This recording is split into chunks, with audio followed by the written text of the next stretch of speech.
Hello children, today we shall start our chapter जनपद and महाजनपद।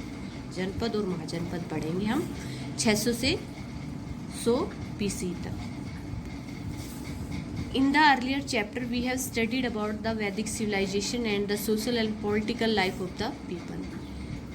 पहले वाले पाठ में हमने अध्ययन किया, हम पढ़ चुके हैं वैदिक सिविलाइजेशन के बारे में और सामाजिक और राजनीतिक जीवन था उस समय के लोगों का वहाँ के बारे में। The society at that time was advanced, उस समय समाज बड़ा ही उन्नत था। Towns, cities and even kingdoms और janapada had come up toward the later Vedic period. बाद वाले वैदिक पीरियड तक कस्बे, शहर, यहाँ तक कि साम्राज्य या जनपद ये आ चुके थे, ये पनप चुके थे। In this chapter we shall study about janapadas and mahajanapadas that existed around 600 BCE in India. इस पाठ में हम अध्ययन करेंगे जनपद और महाजनपद के बारे में जो कि 600 BCE में भारत में अस्तित्व में आए। The scripture of Buddhism, Jainism and the traditional literature Purans are the sources of our information। हमारी सूचना के साधन, सूचना के जो स्रोत है जनपद और महाजनपद के बारे में वो हैं बुद्धिज्म, जैनिज्म के तो ग्रंथ और पारंपरिक जो साहित्य है पुराण जिसे कहते हैं वो हैं। A region inhabited by a tribe or jana was called जनपद। एक क्षेत्र जिसमें एक जनजाति या जन रहते थे उसे कहा जाता था जनपद। Literally the word janapada means the land where jana set its foot. जनपद शब्द का शाब्दिक अर्थ होता है वो धरती जहाँ पर जन ने पैर रखा, यानी लोगों की धरती जहाँ पर लोग ने पहली बार पैर रखा। Gandhara, modern Afghanistan, Kuru, Panchala and Vindhya located in Uttar Pradesh and Bihar were some of the janapadas. Gandhara जो कि अब आधुनिक अफगानिस्तान है, कुरु, पांचाल और विंध्या जो कि उस विधेय का कुछ हिस्सा जो कि उत्तर प्रदेश और बिहार में स्थित है वो ये कुछ महा जनपद थे, ये कुछ फेमस जनपद थे जैसे इसमें मैप में दिखा रखा कंबोजा, गांधार, पांचाल, विंध्या ये सब जनपद थे। In the beginning, people belonging to same tribe inhabited a janpad, but with the expansion of their territories through conquest, they came to be known as महाजनपद। शुरुआत में जब एक ही जनजाति के लोग जहाँ पर रहते थे उसे कहा जाता था जनपद, लेकिन बाद में विजय प्राप्त करके जब इन्होंने अपने क्षेत्रों को बढ़ा लिया तो वो जाने लगे महाजनपद के रूप में। मगध, वस्ता, Avanti, Kosala, Matsya, Anga, Kashi were some of the important and strong mahajanapadas. Magadha, वस्ता, अवंती, कोसला, मत्स्य, अंग, काशी ये कुछ बहुत ही महत्वपूर्ण और ताकतवर महाजनपद थे। The Magadha emerged as the most powerful mahajanapada as it conquered the territories of other mahajanapada. Magadha एक बहुत ही ज़्यादा ताकतवर महाजनपद के रूप में उभर कर आया क्योंकि उसने बहुत से जो महाजनपद थे उन पर विजय प्राप्त कर ली। Matrimonial alliances with daughters of other rulers was also a step towards expanding power। एक वैवाहिक संधि जो होती थी, विवाह से संबंधी जो संधि होती थी दूसरे राजाओं की बेटियों के साथ, वो भी एक कदम था अपनी पावर को बढ़ाने के लिए। यानी क्या करते थे कि राजा जो होते थे दूसरे राजाओं की बेटियों से शादी कर लेते और फिर उन पर उस राज्य पर अपना अधिकार घोषित कर देते, लेकिन उनको ये अधिकार दे देते थे कि तुम वहाँ पर राज्य कर सकते हो, लेकिन मेन पावर और वो जो क्षेत्र, वो टेरिटरी, वो जो किंगडम होता था वो उस राजा के अधीन होता था। All these mahajanapadas later became parts of Magadha empire. ये जो सभी जनपद थे बाद में मगध साम्राज्य के हिस्से बने। ये दे रखी महाजनपद सभी, और रेड डॉट में ये ancient city Vidisha, Ujjain,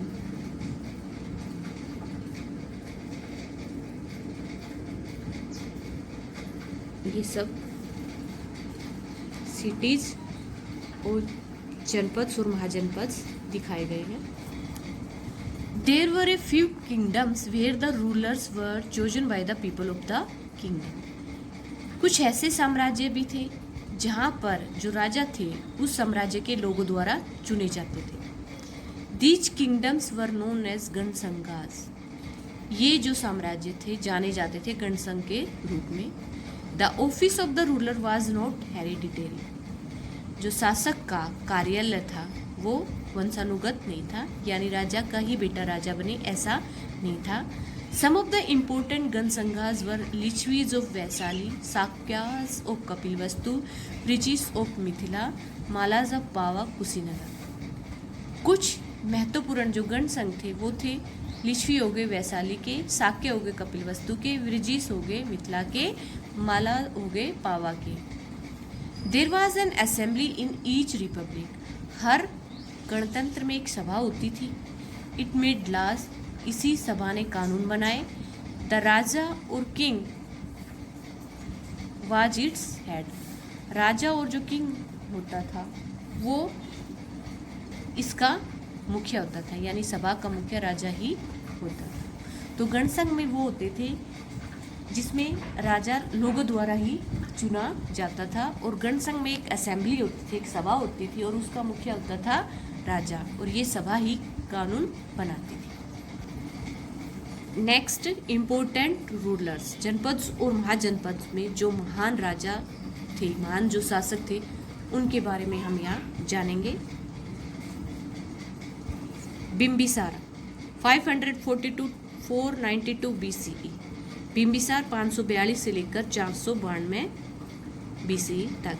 he was an intelligent and a far sighted ruler. Bimbisara एक बहुत ही बुद्धिमान और दूरदर्शी शासक था। Not only did he extend his empire but also had an efficient administration. उसने केवल अपने साम्राज्य को ही नहीं बढ़ाया बल्कि उसके पास एक कुशल प्रशासन भी था। He never tolerated any inefficient official. उसने कभी भी किसी भी अकुशल अधिकारी को सहन नहीं किया, यानी उसके कार्यालय में कोई भी अकुशल व्यक्ति नहीं था, अकुशल अधिकारी नहीं था। He consulted the village headman gramini for administering the villages. वह गांव का जो मुखिया होता है जिसे ग्रामीणी कहा जाता है, गांव के प्रशासन के लिए उससे विचार विमर्श किया करता था। Bimbisara capital was Rajagriha near Patna in Bihar. Bimbisara की जो राजधानी थी वो है राजगृह में, जो कि बिल्कुल पटना बिहार में, पटना के पास। Do you know an empire is much larger than a kingdom and needs a big army to protect it. एक एम्पायर जो होता है वो एक किंगडम से बहुत ज़्यादा बड़ा होता है और इसके प्रोटेक्शन के लिए एक बड़ी ही सेना की ज़रूरत होती है, इसको प्रोटेक्ट करने के लिए, एम्पायर को प्रोटेक्ट करने के लिए। Next ruler Ajatashatru 492 to 460 BCE। Ajatashatru थे 492 से लेकर 460 BCE तक। The second Magadh king established his capital Patliputra in village Patli on the bank of river Ganga. दूसरा मगध का जो राजा था जिसने अपनी राजधानी पाटलिपुत्र, जो कि गंगा नदी के किनारे पर बसा हुआ एक गांव था, वहां पर स्थापित की। He annexed Kosala, Kashi and Vaishali and extended his empire. उसने अधिग्रहण कर लिया, कब्जा कर लिया कोसला, काशी, वैशाली पर और अपने प्रशासन को, अपने साम्राज्य को बढ़ाया। He built a fortress to keep a watch over Lichvi's ruler to the north of river Ganga. उसने एक किला बनाया ताकि वो उत्तर दिशा में गंगा नदी के तरफ जो लिच्छवी शासक थे उन पर नजर रख सके। Ajatashatru was deeply influenced by Buddhism and Jainism. Ajatashatru जो था बहुत ज़्यादा प्रभावित था बौद्ध धर्म से और जैन धर्म से। डू यू नो, आजाद शत्रु use 2 weapons, catapult and covered chariot successfully in his invasion। आजाद शत्रु ने 2 औजारों का इस्तेमाल किया, 2 हथियारों का इस्तेमाल किया, एक गुलेर और दूसरा रथ जो पूरी तरह से ढका हुआ था।